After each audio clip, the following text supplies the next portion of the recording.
오늘은 스가랴서 2장으로 넘어가서 계속해서 보도록 하겠습니다. 자, 예루살렘의 측량 이 부분들 한번 보겠습니다.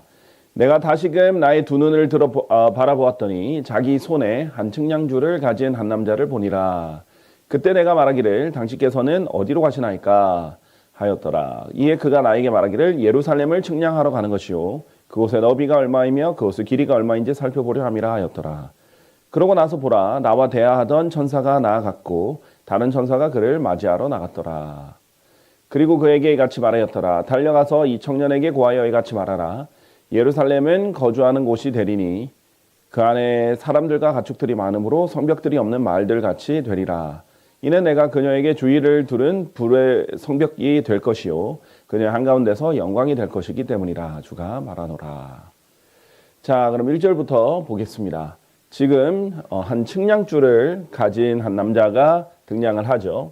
내가 다시금 나의 두 눈을 들어 바라보았더니 자기 손에 한 측량줄을 가진 한 남자를 보니라. 자, 그런데 이제 이 측량줄은 이 예루살렘의 재건과 관련이 있어요. 측량줄은 주로 언제 쓰죠? 건축할 때 씁니다. 건축할 때 치수를 잴 때 쓰는 것인데 우리 앞서 스가랴서 1장 16절에 보면 이런 구절이 있었죠. 그러므로 주가 이같이 말하노라. 내가 자비들을 지는 채 예루살렘으로 되돌아왔노라. 나의 집이 그곳 안에서 건축될 것이요 예루살렘 위에 한 측량줄이 펴지리라 라고 했습니다. 자, 그래서 하나님께서 돌아와서 이 하나님의 집이 건축되고 예루살렘이 다시 재건되는 그런 것과 관련해서 측량줄이 등장을 하는 것이었죠. 그래서 예레미야서 31장 38절에서 39절 예언을 보면요. 보라, 그날들이 오나니 주가 말하노라. 곧 그 도시가 여기서는 예루살렘이죠. 하나님의 망대부터 모퉁이 대문까지 건축되어 주께 바쳐지리라. 그리고 측량줄이 가렙 언덕 위에 그곳의 맞은편으로 나갈 것이요 고앗의 주위를 둘러싸리라. 이 주변 지형들인데요. 이렇게 해서 건축될 것이고 주께 바쳐진다라는 것입니다. 자, 이 부분을 가장 잘 상세하게 묘사한 곳이 에스겔서 40장에서 48장입니다. 먼저 성전의 건축에 대해서 에스겔서 40장부터 설명하고요. 그다음에 예루살렘 도시에 자, 여러분이 조심해야 될 것은 오늘 이제 자주 등장할 건데 성전은 예루살렘 안에 이제 하나님을 섬기는 장소고요. 그다음에 예루살렘은 성전을 포함해서 그 넓은 사람들이 사는 도시를 다 포함하는 겁니다. 그래서 에스겔서 초반부에는 성전, 후반부에는 도시, 예루살렘 도시에 대해서 천년왕국 때 재건되는 것을 얘기를 하는데 예수님께서 지상에 재림하셔서 이곳에 통치하시기 때문에 그곳의 이름은 주께서 거기에 계시도다가 될 것입니다. 우리가 자주 봤다시피 에스겔서 48장 35절 이제 에스겔서의 후반부에 이렇게 말하죠. 거세 둘레가 18,000 도량이라. 그리고 그날부터 그 도성의 이름은 주께서 거기에 계시도다가 되리라. 예루살렘이 이제 하나님께서 직접 거기에서 거하시기 때문에 그 이름으로 불린다라고 했습니다. 그래서 예루살렘의 재건과 관련된 예언인데요. 에스겔서 48장 35절 아까 그 부분 보면 둘레가 얼마라고 했어요? 18,000 도량이라고 했어요. 도량은 이 특정 단위를 언급하지 않은 도량형을 일반적으로 말하는 건데 이 주로 이렇게 말했을 때는 문맥상, 맥락상 큐빗을 의미를 하죠. 그래서 대략적으로 18,000 큐빗이다 그러면 천년왕국 때 예루살렘은 그 둘레가 약 8km 정도 된다라고 보시면 됩니다. 한 큐빗이 여기서부터 여기거든요.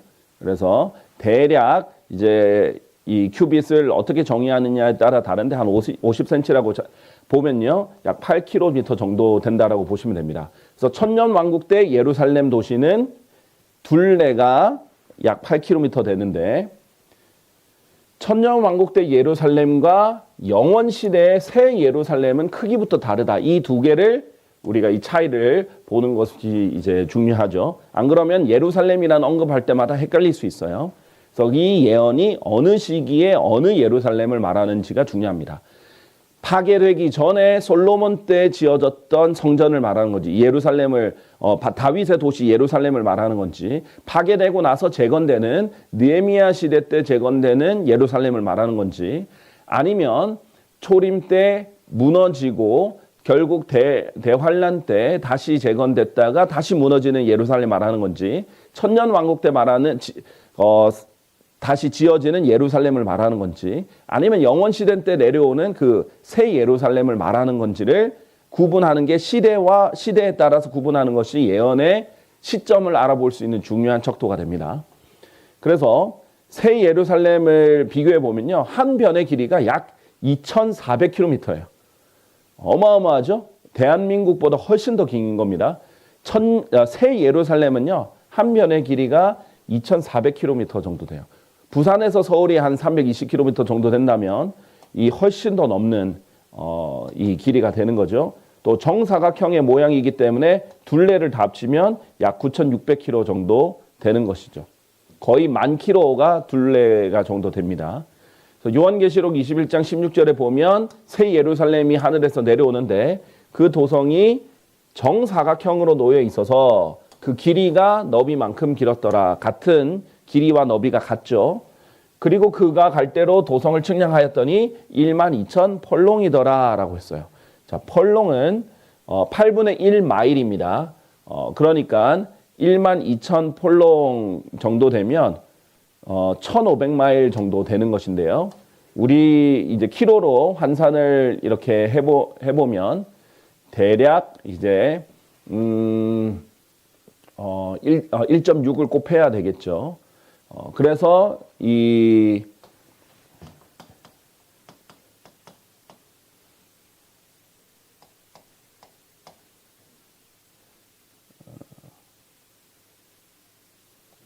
2.4 정도 되나요? 1.5 곱하기 1.6. 네, 2.4 정도 되죠. 자, 그래서 약 2,400km, 아까 전에 말씀드렸던 2,400km가 한 변 정도가 되는 거죠. 자, 이것을 미국에 비교해 보면요. 미국은 우리나라의 약 100배의 크기인데요. 미국의 면적을 이렇게 되면 여기는 캐나다거든요. 캐나다랑 미국 면적인데 요 정도 커버하는 거예요. 어마어마하죠. 자, 대한민국과 비교해 보면요. 대한민국 면적은 10만 제곱킬로미터입니다. 그런데 약 57.6배입니다. 그 새 예루살렘의 면적은요. 약 82만 7,473 제곱킬로미터 정도 됩니다. 자, 그러니까 대한민국 면적이 57.6배, 미국의 약 반 정도 되는 크기, 미국은 여기 이제 알래스카까지 포함하고 하와이도 포함하는데요. 그렇게 정도 되는 이제 어마어마한 크기가 되는 것이죠. 그런데 여기서 더해서요, 새 예루살렘은 높이도 너비와 길이와 같습니다. 그래서 약 2,400km에 해당되는 높이까지 있어요.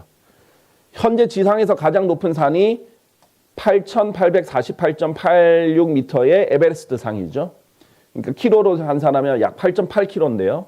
이것의 약 300배 정도의 크기가 된다라고 보시면 되겠습니다.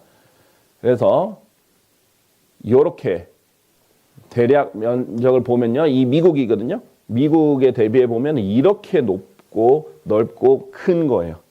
거의 작은 행성의 크기 정도 되는 것인데요. 그래서 어마어마한 천년왕국 때 예루살렘과 비교할 수 없는, 천년왕국 때 예루살렘은 그냥 이스라엘의 한 도시의 한 부분인데 새 예루살렘은 하늘에서 하나님께로부터 새 예루살렘이 내려오는 거의 행성급입니다. 그래서 아주 어마어마한 크기를 이제 나타내는 것이고요. 자, 그래서 2절, 우리 1절 봤다시피 지금 스가랴서 2장은 새 예루살렘을 말하는 것이 아니라 천년왕국 때 세워지는 예루살렘을, 도시를 말하는 것입니다. 그런데 2절의 내용을 보면 더 확실한데요.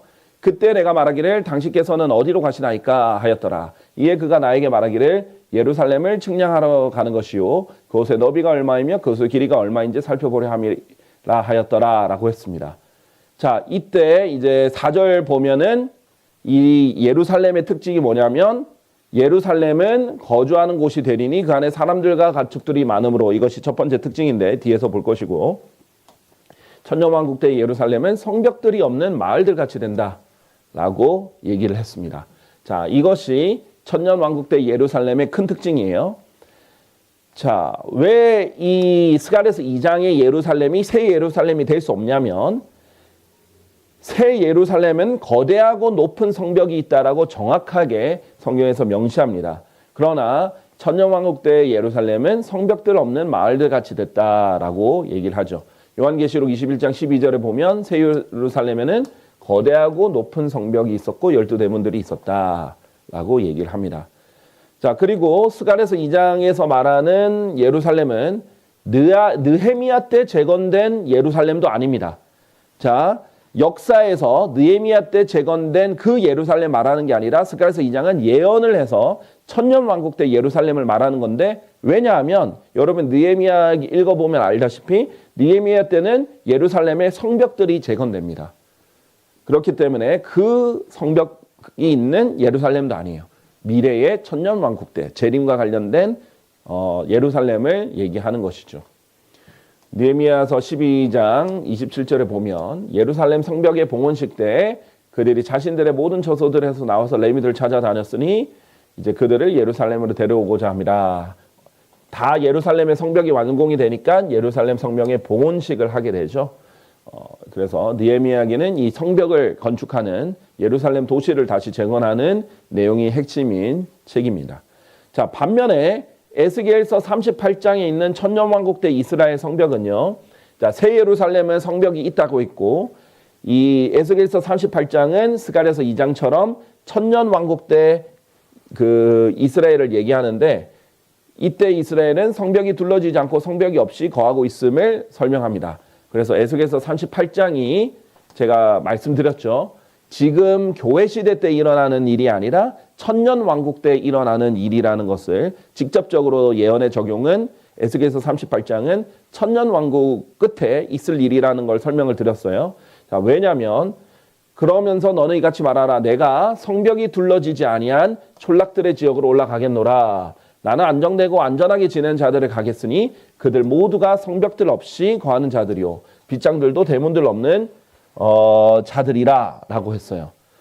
지금 현재 이스라엘은요, 교회 시대에 지금 이스라엘은 안정되고 안전하게 지내는 자들이 아닙니다. 지금 이스라엘은 끊임없이 팔레스타인 문제로 문제가 있고 테러가 있고 전쟁이 있는 곳이에요.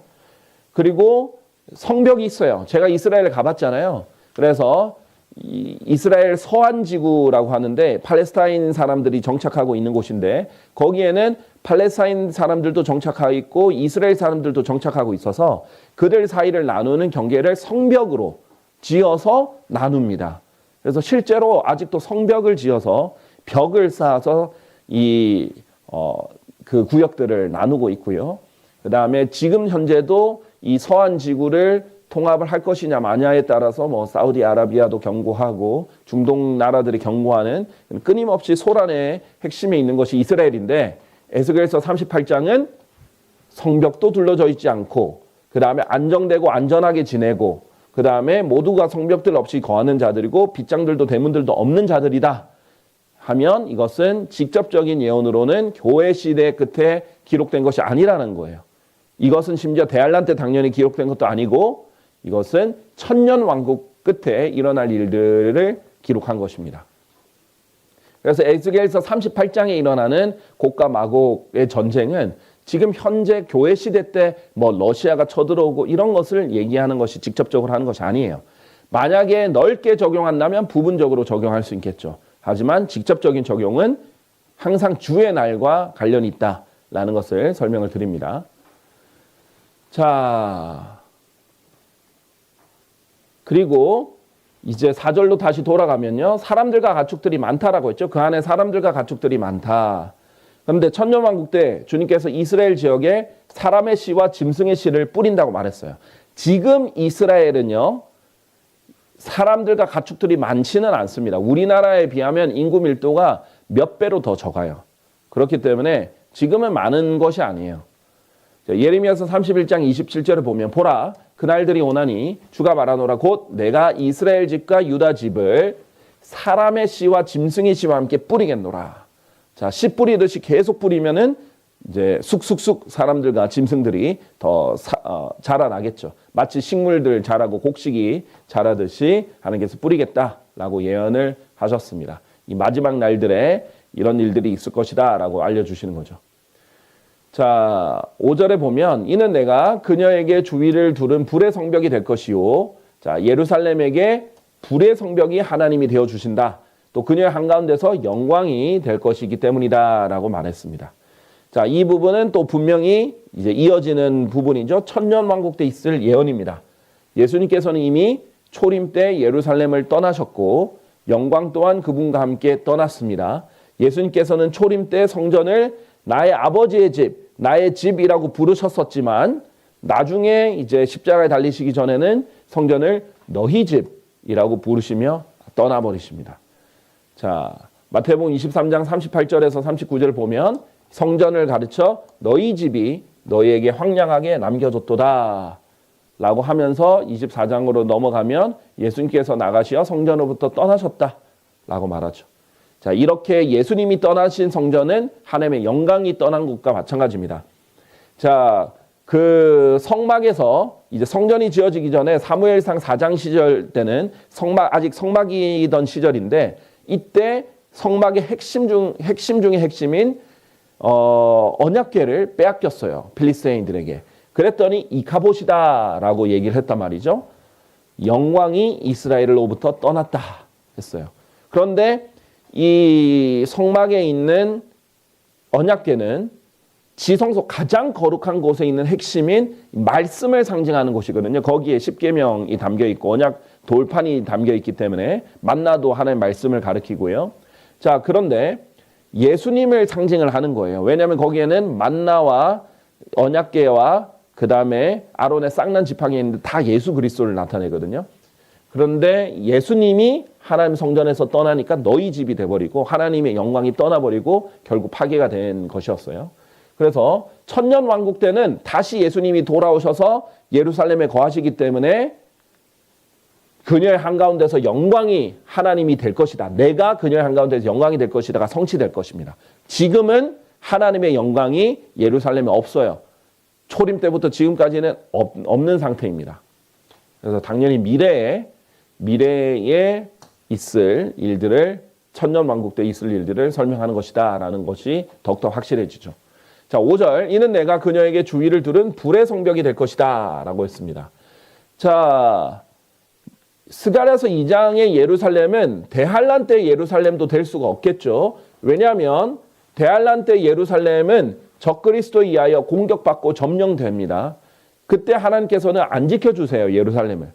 근데 스가랴서 2장 5절에서 뭐라고 했어요? 내가 불의 성벽이 될 것이다. 이렇게 했는데 안 지켜주셨단 말이에요. 대환란 때 예루살렘을 말하는 것이 아닙니다. 재림 때는 예루살렘이 정령되고 나서야 주님께서 오셔서 그 민족들을 대적하여 싸워주시기 때문에 그러나 천년왕국 때 예루살렘은 주님께서 출애굽 때 이스라엘을 구름 기둥과 불 기둥으로 지켜주셨듯이 직접 지켜주실 것입니다. 그리고 천년왕국 끝에 사탄이 직접 예루살렘을 공격하러 오지만 주님께서는 예루살렘을 건드리지 못하게 불로 진짜 불의 성벽이 되신 거죠. 불로 사탄과 그의 추종자들을 멸하십니다. 우리 구절도 보면서 하나씩 보면요. 스가랴서 14장 1, 2절에 보면 주의 날, 재림에 관련된 주의 날이 오면 너의 약탈물이 너의 한가운데서 분배되리라. 이는 내가 모든 민족들을 모아 예루살렘을 대적하여 전투하게 할 것이기 때문이라. 이것이 뭐라고 했죠? 아마겟돈 전쟁이란 말이에요. 그런즉 그 도성이 점령되고 그때 어떻게 돼요? 점령되고 집들이 털리며 여자들이 강간당하는 일들이 먼저 벌어집니다. 그래서 예루살렘이 이렇게 약탈당하고 유린당하고 나서 하나님께서는 오셔서 그때 주께서 나아가시어 그 민족들을 대적하여 싸우시는 거예요. 그러니까 대환란 때 예루살렘은 하나님께서 불의 성벽이 되어 주시는 곳이 아니에요. 재림하고 나서 천년왕국 때 이제 그 예루살렘을 예수님이 직접 지으시고 예수님이 그 예루살렘을 직접 불의 성벽으로서 지켜주십니다. 그리고 영광도 예루살렘에 있는 것이죠. 이사야서 4장 5절에 보면 주가 시온산에 있는 각각의 처소와 그녀의 집회들 위에 낮에는 구름과 연기를 밤에는 타오르는 불의 반짝임을 창조하겠노라. 미래에 있을 것입니다. 이는 그 모든 영광 위에 방벽이 있을 것이기 때문이다. 주님께서 직접 그 영광이 되시고 그것에 불의 성벽이 되어 주셔서 이 낮에는 구름과 연기를 밤에는 타오르는 불의 반짝임을 창조하셔서 지켜주신다라고 말씀하고 계시는 거죠. 자, 이게 천년왕국 때 이루어질 일입니다. 자, 요한계시록 20장 7절에서 10절 보면 그럼 천년왕국 끝에 천년이 다 끝나고 나면 어떤 일이 일어나는가? 사탄이 그의 감옥에서 풀려나죠. 이렇게 이 땅 속에 있다가 풀려납니다. 그리고 나가서는 땅의 사방에 있는 민족들, 곧 곡과 마곡을 속이고 그들을 함께 모아 전투를 하게 할 것이라. 그래서 에스겔서 38장에 나오는 곡과 마곡이 바로 이거라는 거예요. 왜냐하면 그때 예루살렘은 이스라엘은 성벽들 없이 편안하게 안전하게 이렇게 거하고 있다가 이제 사탄이 침투를 하는 것이거든요. 곡과 마곡을 속이고 사방에 있는 민족들을 모아서 전투를 하게 할 것이에요. 그들의 수는 바다의 모래 같으니라. 그리고 그들은 땅의 넓은 곳 위에 올라갔고 성도들의 진영 그리고 그 사랑받는 도성 예루살렘을 포위합니다. 그러자 하늘에서 하나님께로부터 불이 내려와서 그들을 집어삼켜 버렸다. 예루살렘을 치러 이제 포위를 했더니 하나님께서 불을 내려서 그들을 집어삼켜 버립니다. 그러니까 진짜 불의 성벽이 되시는 거예요. 하나님께서 예루살렘을 위해. 하나님께서 불의 성벽이 되겠다 그럼 진짜 불의 성벽이 되고 아무도 예루살렘을 제대로 칠 수가 없어요. 자, 그런데 느헤미야 때는 그렇지 않았죠. 예수님 초림 때 그렇지 않았죠. 대환란 때 그렇지 않습니다. 그러나 천년왕국 때는 그렇게 하신다라는 거예요. 그리고 그들을 속인 마귀는 이제 불과 용의 호수로 던져지는 것. 이것이 이제 천년왕국 끝에 있을 일입니다. 자, 스가랴서 2장 6절부터 9절까지 내용 보도록 하겠습니다. 호호 나오라. 그리고 북쪽 지역으로부터 도망하라. 주가 말하노라. 이는 내가 너희를 하늘의 내 바람들처럼 널리 퍼뜨렸기 때문이라. 주가 말하노라. 오 바빌론의 딸과 함께 거하는 시온아 너 자신을 구출하라. 이는 만군의 주가 이같이 말하기 때문이라. 그 영광 후에 그분께서 너희를 약탈한 민족들에게 나를 보내셨도다. 이는 너희에게 손대는 자는 그분의 눈동자에게 손대는 것이기 때문이라. 보라 이는 내가 그들 위에 나의 손을 흔들 것이기 때문이니 그들은 자신들의 종들에게 약탈물이 되리라. 그리하면 너희는 만군의 주께서 나를 보내신 것을 알게 되리라. 자, 9절까지 6절부터 9절까지 봤는데요. 일단 처음에 6절에 보면 뭐가 나와요? 호호라는 장면이 나오죠. 아주 독특한 웃음인데 현대 사람들은 많이 익숙하게 알고 있어요. 산타크로스가 웃을 때 어떻게 웃어요? 호호호 이렇게 울죠. 그런데 이게 지금 6절은 사실 예수 그리스도와 관련이 있는 것이거든요. 주님과 관련이 있는 것인데 산타의 웃음소리와 유사하다라는 거예요. 자, 그래서 산타와 예수 그리스도의 유사성에 대해서 한번 볼 텐데요. 여러분 사탄이 그렇듯이요. 산타 또한 예수님을 모방하는 자다라는 거예요. 근데 여러분이 잘 보시면요. 사탄, 산타 스펠링이 비슷하죠. 영어로는 이 T와 N의 위치만, N만 여기 가운데로 보내면 사탄이 산타가 되는 거예요. 우리나라에서도 니은만 위치를 옮기면 사탄이 산타가 되는 것이죠. 이런 것을요, 뭐라고 하냐면요, 에너그램이라고 합니다. 에너그램. 에너그램의 사전적인 뜻은요, 한 단어나 어구에 있는 단어 철자들의 순서를 바꾸어 원래 의미와 논리적으로 연관이 있는 다른 단어 또한 어구를 만드는 일인데 사탄주의자들 좋아합니다. 예를 들면 에버랜드를 스펠링을 바꾸면 라벤더가 되는 것이죠. 이런 식으로 한다는 거예요. 자, 그래서 사탄을 에너그램으로 이름을 바꾸면 산타가 되는 거죠. 성탄절이라고 불리는 크리스마스가 원래 예수님께서 탄생하신 정확한 날짜는 아닙니다. 하지만 어쨌든 간에 전 세계가 예수님을 한 번이라도 기억하는 날이잖아요. 그런데 이제는 그 사탄이 산타를 등장시키면서 세상과 마귀는 예수님 대신 산타를 기념하게 만들어버려요. 그래서 실제로는 요즘 사람들은 성탄절임에도 불구하고 예수님을 기억하기보다는 산타클로스나 이제 그 산타에 대해서 더 많이 언급을 하게 되는 거죠. 대체를 해버리는 거예요. 근데 특징은 예수님을 모방하는 자다라는 거예요. 비슷한 점들을 우리가 한번 볼 텐데요. 1번 보면 예수님이 그렇듯 산타는 호호호 하고 웃는다라는 거예요. 호호 나오라. 자, 그런데 한국어 성경에는 지금까지 이게 번역이 안 됐어요. 그래서 개역 성경이든 심지어 킹제임스 성경이라고 하는 다른 성경들 보면 호호라고 돼 있지 않습니다. 이 돼 있는 성경이 거의 없어요. 그래서 이 부분은 정확하게 살려주는 것이 좋습니다. 이게 하나님께서 미리 아시고 사탄이 이렇게 모방할 것을 보여주는 것이거든요. 그래서 호호 나오라. 그리고 북쪽 지역으로부터 도망하라. 이렇게 할 때 예수님의 유사성을 산타는 가지고 있죠. 또 예수님이 그렇듯 산타는 붉은 옷을 입고 나타납니다. 예수님도 붉은 옷을 입고 나타나요. 여러분 산타 이미지 잘 아시죠? 붉은 옷을 입었잖아요. 요한계시록 19장 13절을 보면 재림 때 그분께서 피 속에 담겼던 겉옷으로 옷 입혀지셨더라. 붉게 물들은 옷을 입고 오시죠. 그런데 이사야서 63장에 보면 에돔에서 나오며 물든 의복들을 입은 채 보즈라에서 나오는 이자가 누구냐? 예수님입니다. 너는 어찌 너의 붉은 복장을 하고 있으며 너의 복들은 포도즙 짜는 틀을 받는 자 같으니라. 우리 지난번 조직신학 때도 언급을 했지만 이 재림 때 아마겟돈 전쟁 때 짓밟고 이 대적들을 부수는 그런 것을 포도즙 틀을 밟는 것에 이제 비유가 된다라고 말씀드렸죠. 그러면서 피 튀기듯이 이것이 옷이 다 물들어 버리는 거죠. 그래서 예수님의 재림 때는 붉은 옷을 입고 나타나십니다. 그리고 예수님이 그렇듯 산타는 흰 머리카락을 가졌죠. 여러분 산타 이미지 잘 아시죠? 머리가 하얗게 새어 있죠. 요한계시록 1장 14절에 예수님에 대해서 이렇게 말합니다. 그분의 머리와 그분의 머리카락은 양털같이 희고 눈같이 하얗더라. 초림 때 예수님은 이제 젊은 예수님이시기 때문에 검은 머리 있습니다. 그러나 재림 때 예수님은 흰 머리예요. 이것을 나타내고요. 세 번째, 예수님이 그렇듯 산타는 흰 머리카락 가졌다 이 부분인데 다니엘서 7장 9절 계속 보면 이 9절에 보면 예수님을 뭐라고 설명하냐면 태고의 날들부터 계시는 분께서 앉아 계셨도다. 그러니까 누구보다 사실상 가장 나이가 많으신 분이에요. 그분의 의복은 눈같이 하얗고 그분의 머리털은 순수한 양털 같았다. 정확하게 예수님의 머리카락 색깔이 희다라고 설명을 하고 있죠. 그리고 예수님이 그렇듯 산타는 목수입니다. 산타가 산타라는 만들어낸 인물인데 거기에 스토리들이 있잖아요.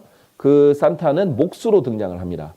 마가복음 6장 3절에 보면 예수님은 마리아의 아들이자 야고보 요세스의 유다 시몬의 형제인 목수다. 목수가 아니냐 이러죠. 그래서 고향 사람들은 예수님을 목수라는 것을 알고 있었습니다.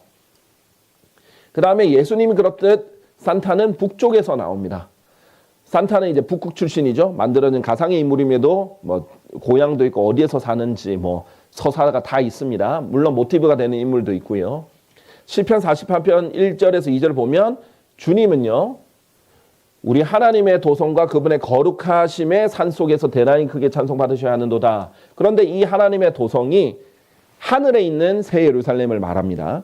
북쪽의 측면들에 있는 시온산 곧 위대하신 왕의 도성은 자리 잡은 위치가 아름답고 온 땅의 즐거움이로다. 자, 북쪽의 측면들에 있다 시온산. 하늘에도 시온산이 있다고 히브리서 얘기하죠. 땅의 시온산뿐만 아니라 하늘에 있는데 예루살렘의 시온산은 북쪽의 측면들에 있지 않습니다.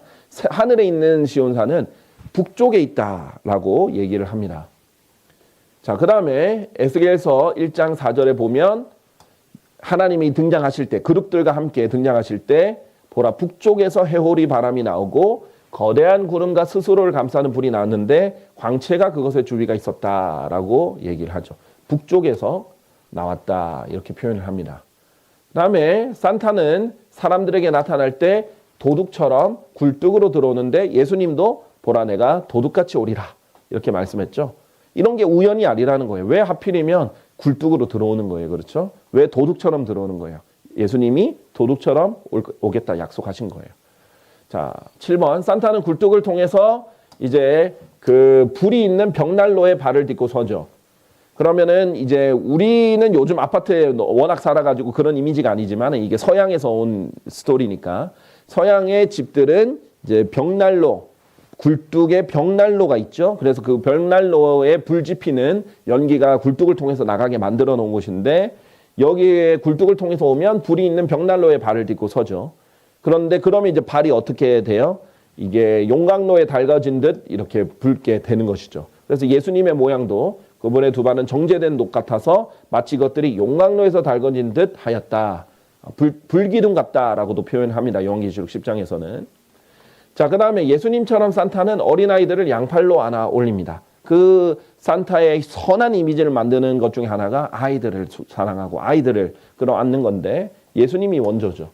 예수님은 어린아이들이 나에게 오는 것 허락하고 그들을 금하지 말라 하고 그런 다음에 그분께서 자신의 양팔로 그들을 안아 올리셨다. 이렇게 했죠. 그런 이미지가 예수님의 원래 이미지라는 거죠. 그 다음에 9번 보면 예수님처럼 산타는 책에다가 사람들의 행위들을 적고 심판합니다. 여러분 크리스마스 캐롤 중에 이제 울면 안 돼 이런 거 아시죠? 영어로는 Santa Claus is coming to town입니다. 산타가 온다. 우리는 재림을 기다리잖아요. 예수님이 곧 오신다. 여기 산타의 노래는 산타가 곧 온다. 예요. 자, 그러면 이 다니엘서 7장 10절에 보면 예수님이 심판하실 때 책들이 펼쳐져 있었다라고 하고요. 요한계시록 20장 12절의 백보자 심판에서는 그리고 또 다른 책이 펼쳐져 있는데 그것은 생명책이라. 생명책 말고도 죽은 자들이 자신들의 행위에 따라 책들 안에 기록된 그것들대로 심판을 받았더라. 하나님께서 다 기록하시고 심판받죠. 이 노래 크리스마스 캐럴 울면 안 돼 보면 다 기록해놨다라는 거예요. 그래서 누가 착한 아이인지 아닌지를 다 알고 다 기록해놨다. 이대로 이제 구분한다라는 말이 나오는데 이제 하나님이 원래 예수님의 역할이라는 거죠. 그 다음에 10번에 보면 예수님처럼 산타는 전지하다. 모든 것을 안다라는 거죠. 여기 이제 울면 안 돼 노래를 보면은 다 아는 거죠. 마음속까지. 누가 착한 아이인지 아닌지 나쁜 아이인지도 다 알고 사람의 마음까지도 다 아는 원래 하나님의 고유의 영역인데 이것까지도 적용을 했죠. 그 다음에 예수님처럼 산타는 영원하죠. 지금 이제 산타 내용이 만들어진 지 몇백 년 흘러도 계속 산타 거리고 있죠.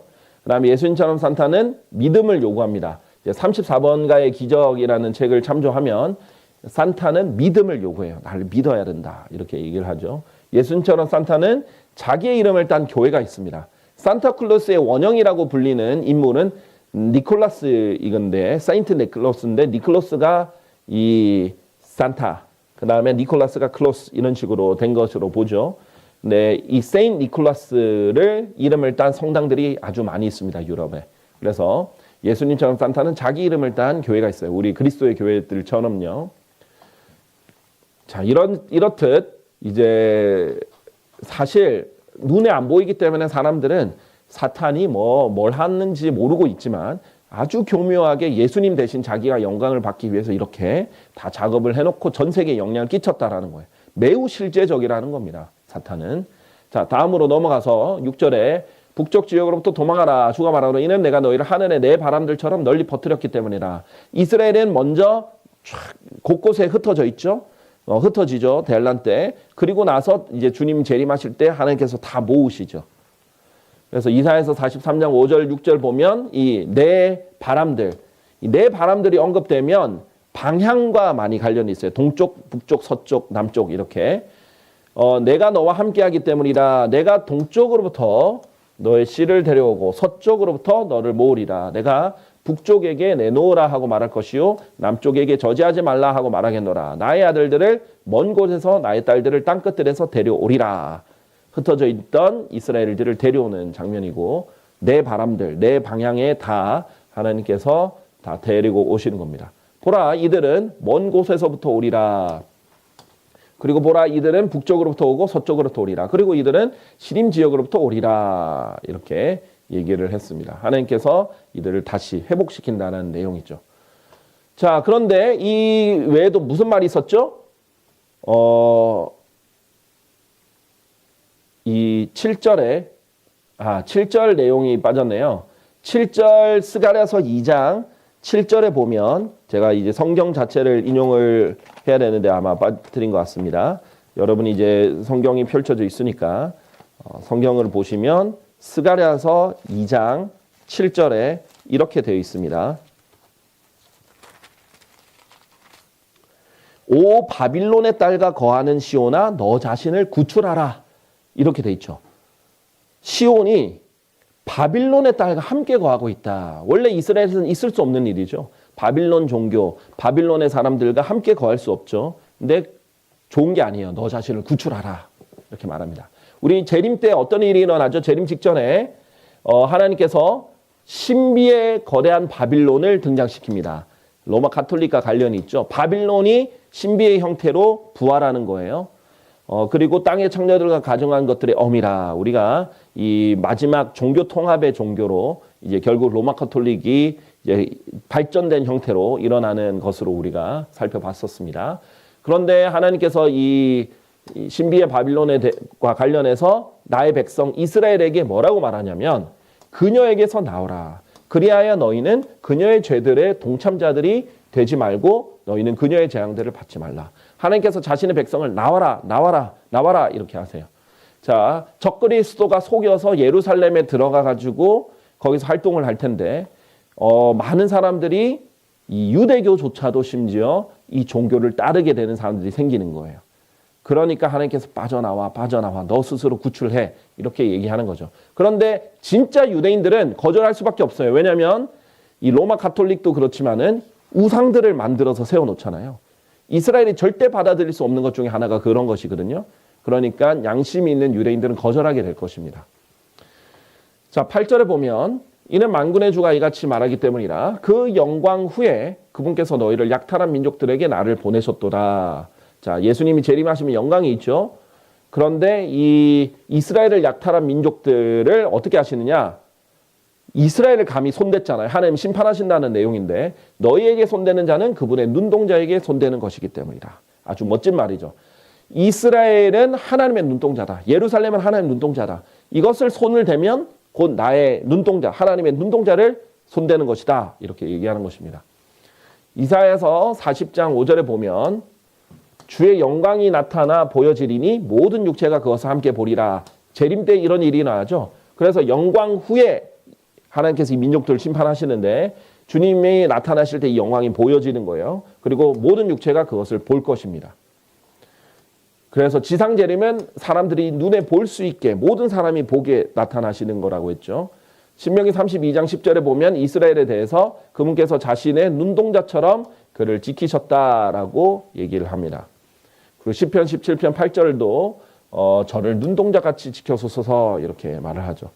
자, 실제로 눈동자는 매우 예민하기 때문에 사람이 가장 먼저 이제 보호하는 것 중에 하나이죠. 눈꺼풀로도 계속 보호를 지속적으로 하고 있는 곳입니다.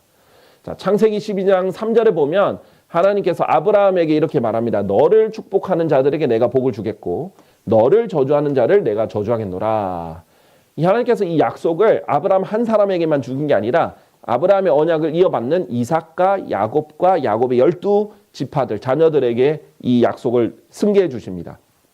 그래서 민수기에 보면 발라함이 이제 이스라엘이 그들의 지파들에 따라 자기 천막들 안에 거하는 것을 이제 목격했을 때 이렇게 말합니다. 하나님의 영이 임해서 이렇게 예언을 하죠. 너를 축복하는 자는 복을 받고 너를 저주하는 자는 저주를 받는도다. 이렇게 예언을 합니다. 하나님께서 이렇게 발설하게 하시죠. 그러니까 이스라엘이 이 축복, 아브라함의 축복을 그대로 이어받은 것입니다. 그래서 지금도 유효한 거예요. 아브라함의 언약은 깨지지 않거든요. 그래서 지금도 유효합니다. 이스라엘 사람들이 뭐 좋든 나쁘든 잘했든 못했든 어쨌든 간에 이스라엘을 하나님의 민족으로 인정하고 하나님의 백성으로서 축복하면 복을 받고 저주하면 저주를 받는 것이에요. 그래서 그리스도인들은 이스라엘을 적대하지 않죠. 가톨릭은 적대를 하지만요. 9절에 보면 보라 이는 내가 그들 위해 나의 손을 흔들 것이기 때문이라. 자, 이것이 좋은 게 아니에요. 안녕 이렇게 흔드시는 게 아니라 내가 그들 위해 이 약탈한 민족들 있죠. 이 이스라엘 공격한 민족들 위해 손을 흔드는 것은 무서운 신호예요. 그들은 자신들의 종들에게 약탈물이 되리라. 그리하면 너희는 만군의 주께서 나를 보내신 것을 알게 되리라. 자, 이사야서 19장 16절에 이미 이렇게 예언을 하셨었는데요. 이집트는 여인네들 같으리라. 그날에 주의 날에는 이집트 같은 강국도 여인처럼 여자처럼 변한다. 왜? 그리하여 그가 그곳 위에 흔드는 만군의 주의 손을 흔드심으로 인하여 그곳이 무서워하고 두려워하리라. 주님이 재림할 때 아주 친절하게 등장하시는 게 아니거든요. 친근하게 등장하시는 게 아니라 심판하기 위해서 등장하는데 주님께서 흔드는 그 손은 심판을 위해 흔드는 손이기 때문에 이집트는 여자처럼 두려워한다. 이렇게 얘기를 합니다. 그리고 이사야서 60장 12절은 너를 섬기려 하지 아니하는 민족과 왕국은 망할 것이다. 이스라엘을 약탈했던 민족들도 이제 이스라엘의 종들이 되는 거고, 그들에게 오히려 약탈 당하는 거예요. 역으로. 진정 그러한 민족들은 완전히 항폐하게 되리라. 하나님께서 이런 민족들을 심판하실 것이다 라고 얘기하고 계십니다. 자, 여기까지 우리가 오늘 스가랴서 2장 6절에서 9절까지의 예언, 1절부터 9절까지 예언들을 하나씩 한 구절씩 살펴보았습니다. 결국 2장은 천년왕국 때 예루살렘이 핵심이다. 이렇게 말씀드리면서 오늘 강의를 마치도록 하겠습니다. 감사합니다.